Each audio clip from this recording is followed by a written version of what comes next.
So we need to talk about Critical Role Campaign 4. Critical Role is back, baby.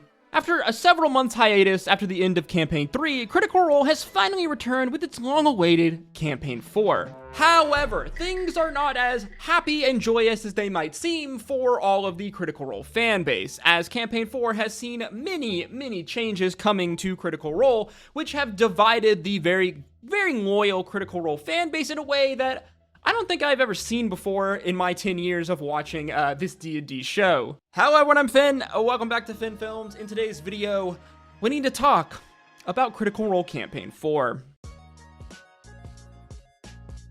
So as I've said many times over the last few years on my channel, I am a massive Giga fantasy nerd, a lover of storytelling and Dungeons & Dragons, and a longtime day one enjoyer of Critical Role. I've been watching these nerdy-ass voice actors play around, mess around, tell amazing stories, laugh, and cry in D&D for the last 10 years now, and their infectious chemistry and amazing storytelling have really become a pretty important part of my life. I mean, unironically, Critical Role has probably become one of the most consistent things over the last 10 years in my life, which is actually kind of crazy when you think about it. So if you've watched any of my other videos over Campaign 4 so far, you know that overall I would say I'm pretty positive on this brand new campaign. Yet I am also somewhat sympathetic and understanding to the group of Critical Role fans out there who might feel a little bit put off by all of the changes in this brand new campaign. I think that even the biggest Critical Role fan, the most diehard, most loyal fan out there, would have to admit that Critical Role has taken and made a ton of changes in this campaign, especially when you compare it to the first three campaigns, and that there is a decent amount, a sizable chunk of the fan base who isn't exactly happy about it. Change is a very difficult thing for human beings to process in the best of circumstances, and the sheer amount of changes that Critical Role has made from their first three Critical Role campaigns over the last 10 years to the upcoming fourth campaign has left a number of fans sitting there scratching their head. As I've heard even some of my friends who are Critical Role fans wondering, is this even the same D&D show that I've fallen in love with over the last 10 years? As all of these changes happening as once has had a number of Critical Role fans completely dooming before Campaign 1 even debuted its first episode. Something that the Critical Role team is very obviously aware of, as we could tell from their advertisement kind of skit done by Sam Riegel in episode 1, where we see Sam play this very kind of dramatic drama queen version of himself that is unable to handle all of the upcoming changes for Campaign 4. Hey, what the hell has gotten into you? Get... What's going on? Marisha, I can't do this. Everything has changed. So much is different. There's a new world, a new GM. I've never even met Brennan before. He was literally in your Wellmount Wildlings campaign. And there's a new game system. We're still playing Dungeons & Dragons. Why aren't we playing Daggerheart? That's kind of a weird business decision. What? And there's this cold open now before the best part of the show, my ads. Yes. Well, I won't do it. Okay, look. I know that change is scary, okay? But look, we get to play in a brand new world. Aramon. Oh, yeah? That's so fun. Fuck Aramon, and fuck Brennan, and fuck Brennan for making me learn new lore. I won't do it. If you want me to make show-stopping numbers, well then how's this for show-stopping? Oh, or this. Oh, or this. Or this. I deserve to be on Broadway, Marisha. Out! Go have your little Campaign 4. I'm busy in here being a goddamn star! Okay, so obviously this was a pretty hilarious skit, I did have to say. This was very funny, but this also did kind of take me by surprise when I saw that they did this in the first episode of Campaign 4, as it was interesting that this was kind of how they wanted to portray like a part of their fan base that they did know had some issues with their upcoming campaign, some issues that I would say are like, you know, some of those are pretty valid concerns.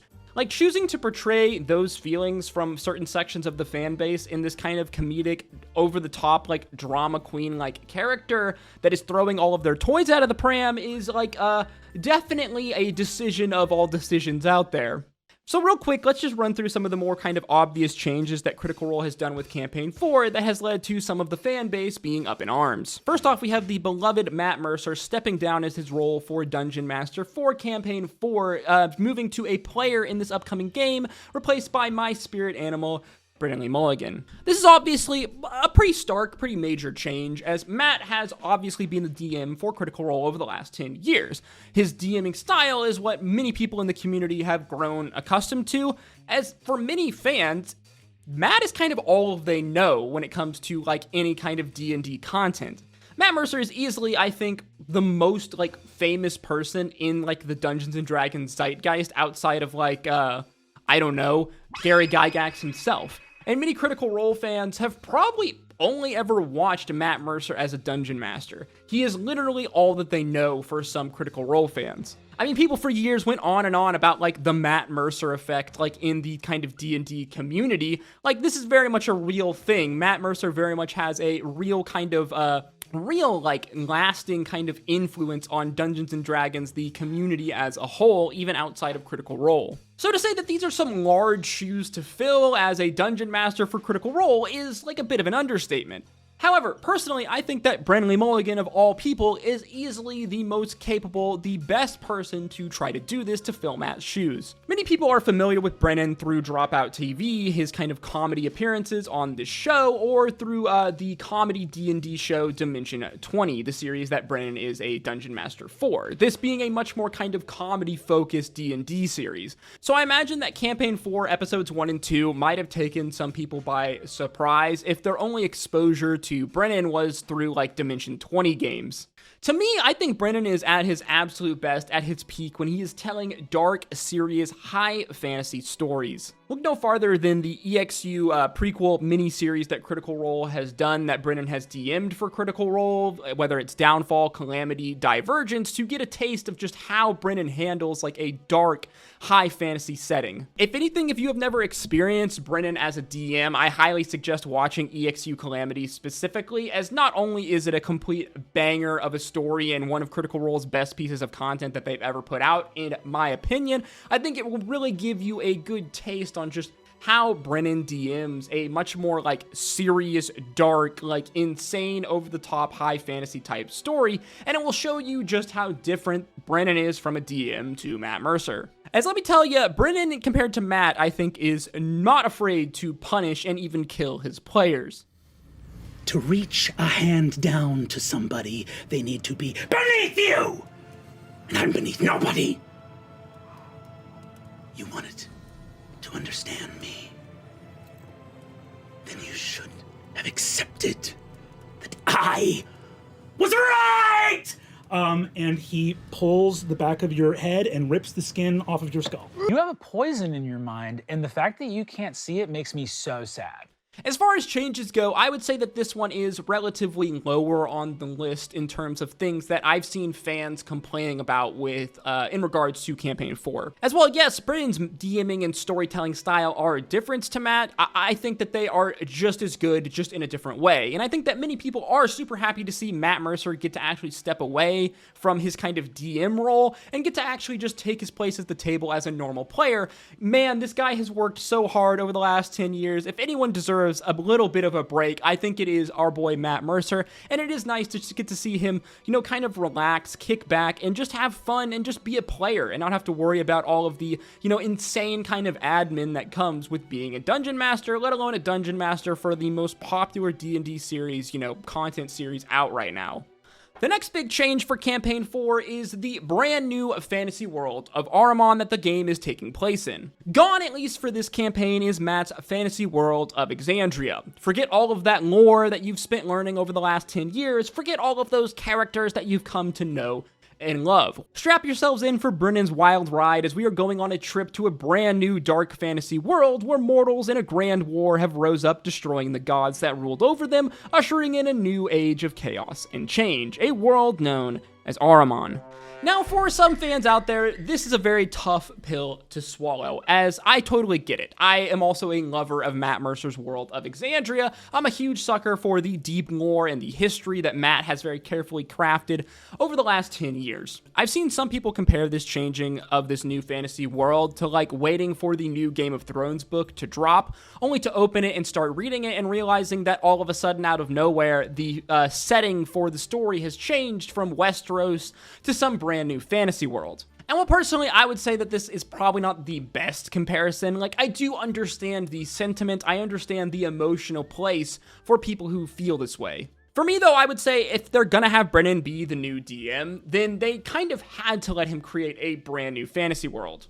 People are already going to be comparing like Matt and Brennan like to one another, and I think it would just make things even more difficult, even more problematic if Brennan was going to be telling a story within Exandria, if he was going to try to DM a long-term story within the world that Matt Mercer has created. Again, I totally understand and get why people are upset about leaving Exandria. Again, I absolutely love Exandria. I love all of the deep lore that Matt Mercer has created and all of the, crazy reveals that we would get about the nature of this world, the creating of this world, the deep lore of Exandria. But I do think that this is probably the best decision, especially if they're going to have Brennan be the DM for Campaign 4. It gives Brennan a complete blank slate to work with, and I think it allows him to kind of create and really distinguish himself and separate himself from Matt in the kind of Critical Role kind of universe and landscape, as again, fans were already going to compare the two to one another, and that comparison was only going to be made worse if Brennan was going to tell a story within Exandria.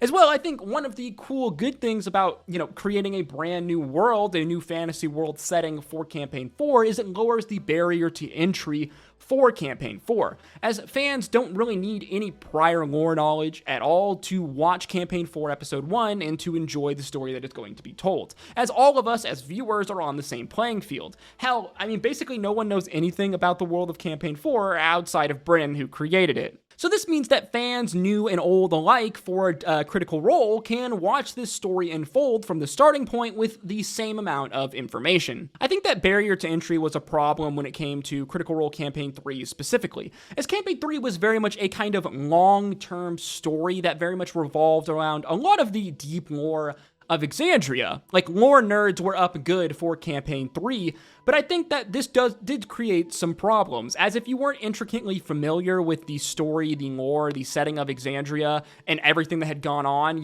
through its thousands of years of history, it was going to be harder to kind of follow along with the story of Campaign 3, and a lot of the story elements that were being told in Campaign 3 would be lost onto you, again, if you weren't intimately familiar with the story of, Exandria as a whole, with campaigns 1, 2, and 3, and if you didn't watch Brennan's EXU miniseries. Like, to me, to really enjoy Campaign 3, to really, appreciate all of these story themes and elements that are being told in Campaign 3, you need to have watched all of Brennan's EXU miniseries. So again, I think that creates a bit of a barrier to entry for Campaign 3, so Campaign 4 on the plus side has basically no barrier to entry whatsoever, in my opinion. Final major change I would say to Campaign 4 is the introduction of new players to the table in addition to the original core cast of the Critical Role team. As well, the probably true biggest change of all, the implementation of the Westmarches style D&D game, which will begin after the first 4 kind of prologue episodes of Campaign 4. Now, right now at the time of recording, we don't know exactly, how the Westmarches system is going to work logistically as a viewing experience. We just don't know yet, as it doesn't begin until after the first 4 episodes of Campaign 4. After the first 4 episodes, this big group of players is going to split into 3 separate smaller groups of players, each pursuing their own kind of quest and different story element. These stories taking place alongside one another, at different places in the world, and the choices that each of these groups make will impact the others. We know that these different 3 groups are going to have, different kind of flavor playing styles. For example, one of the groups is going to be much more kind of a stealth and dagger type group. The other is going to focus more on kind of political subterfuge and that kind of a roleplay element. And then the final group is going to be much more of a combat strategy focused type of table. We know that these groups aren't going to be static in the long run, so players will be allowed to move between the groups. The composition of these 3 tables tables are going to change, throughout, the story of Campaign 4. So that's good. At least we're not kind of locked into like, these three groups. We will get to see some of our favorite cast members get to interact with one another in character. Where I personally have some like concerns, where I'm curious to see how exactly this is going to work, is really the splitting up of our core group of cast members here. Now, to me, logistically, I think I get why they're doing a West Marches style game, especially if they want to have this many different players. It just makes sense. This is the only logistic way that they could have, 13, 14 players, in a story and not have it get too crowded. As well, it gives the Critical Role cast members a much more, time to have a break, as they all have very, different things in their lives. This allows them to have much more of a flexible schedule, which I'm very sympathetic to. Many people in the group now have kids, they have other responsibilities in their lives, they have things that come between them and D&D, and I imagine trying to film, 1 to 2, sessions of a campaign every single week was challenging at times, especially for people who are just trying to live out their normal lives. As the Critical Role as a company has grown extremely large compared to the days, 10 plus years ago. At the end of the day, they are humans, they do need a break, especially from the last 10 years of being this consistent, so I think a West Marches style game is probably the best system, is probably the best solution to actually allow them to do this. However, though, I am a little bit worried and concerned about losing that spark, that chemistry that the original cast members have, that they've built over the last 10 years by splitting them up and putting them in separate groups. And I do have a feeling that we might see one of these three tables be very obviously the least popular of the three West Marches games, and I imagine this will largely probably due to the chemistry at that table. I think that chemistry, to me, is the thing that has made Critical Role so successful. It is the thing that has really made it stand out from all of the other like D&D shows and podcasts out there.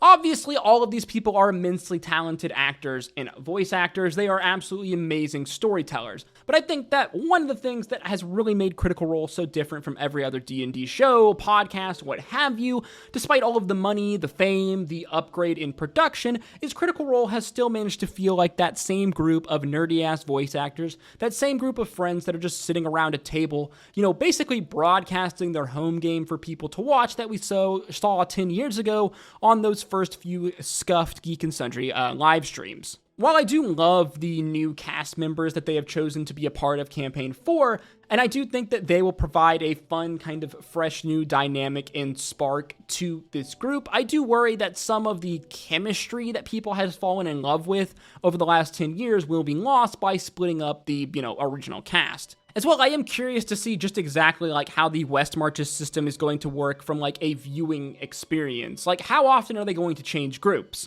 Is it going to happen within an episode? Is it going to happen like from week to week or from like month to month? We just don't know the answer to this yet until the first 4 episodes of Campaign 4 have aired and the group ultimately gets split up into its separate tables. Now, I feel like I have to reiterate that I am extremely excited for Campaign 4 and I've been loving every moment of it so far. I love the new world, I love the dark fantasy kind of serious vibe, I love Brennan as a DM and his very unique storytelling style, and I love all of the new characters in our story. I mean, Sam Riegel specifically, the absolute genius madman that he is, has completely done it again, coming up with another absolute banger character in Wikander Halavar. However, I do completely understand and am pretty sympathetic to the people in the fan base who aren't jiving with Campaign 4 or just feel like there are way too many changes going on here and this felt like, a bit of a shock to the system. Like, Campaign 4 is undeniably jarringly different from Campaigns 1 to 3. I even had a friend tell me recently that he feels like it was a mistake that they actually called it Campaign 4,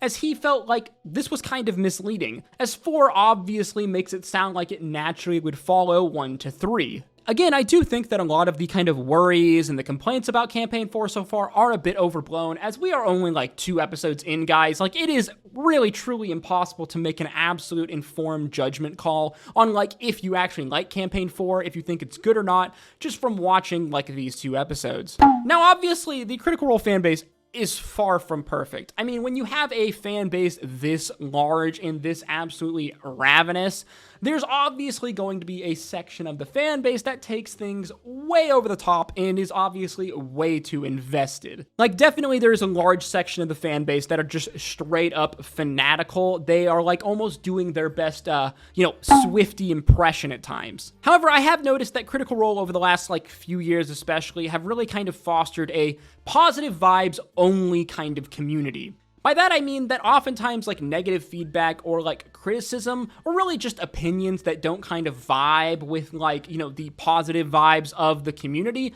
it kind of feels like they get pushed out and, ultimately kind of downtrodden. This is probably most evident in the Critical Role subreddit, and you would see it in Twitch chat. At least you would see it before Critical Role made the decision to ultimately go to emote-only mode in the live broadcasts on both Twitch and YouTube.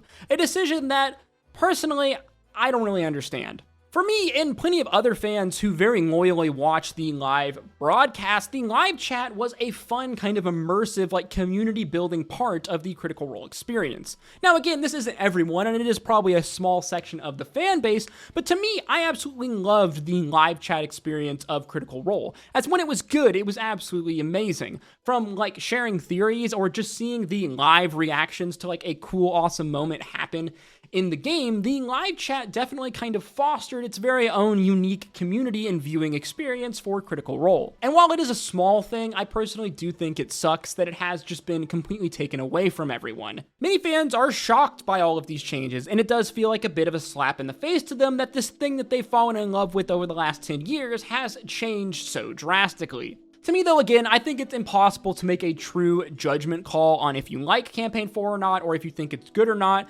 just from watching the first 2 episodes. Like, honestly, like, you would probably need to watch at least 10 episodes, I think, to really make a decision on if you like it or not. As again, we need to remember that the first 4 episodes are kind of just a prologue. They aren't going to switch to the West Marches system until after the first 4 episodes. So you really can't get a true judgment on what Campaign 4 is going to be like until, a few episodes after episode 4. My advice to the fans of the series out there who are feeling like a bit skeptical about Campaign 4 or just feel a little bit let down is just try and have an open mind. Give it a chance. While I understand a lot of the kind of knee-jerk reactions to all of these changes for Campaign 4, to me, I do think that it isn't fair to formulate an opinion about this series, this show, without at least giving it a chance, without at least watching bare minimum the first 4 episodes of Campaign 4 to really get an idea of like what this game is truly going to be like.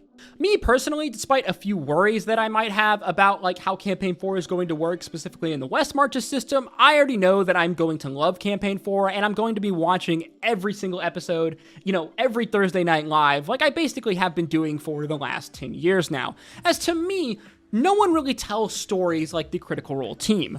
Regardless of if it's in Exandria or in a world like Ahriman or somewhere else, regardless if it's Brennan or Matt, at the helm DMing the story, to me, as long as Critical Role continues to make me laugh, cry, and just tell amazing stories with one another, I will watch them and support them. As always though guys, with these videos, these are just my thoughts and opinions, so let me know yours in the comment section down below. What do you think of Campaign 4 so far? If you did enjoy this video guys, please make sure you like, comment, and subscribe, as that is the easiest way to support me, and it really does go a long way in putting this video into the algorithm. If you did like this video, then want to check out some of my other D&D and Critical Role content on screen now, and as always, I hope to see you in the next video. Stay safe out there. Until next time, peace, love, adieu.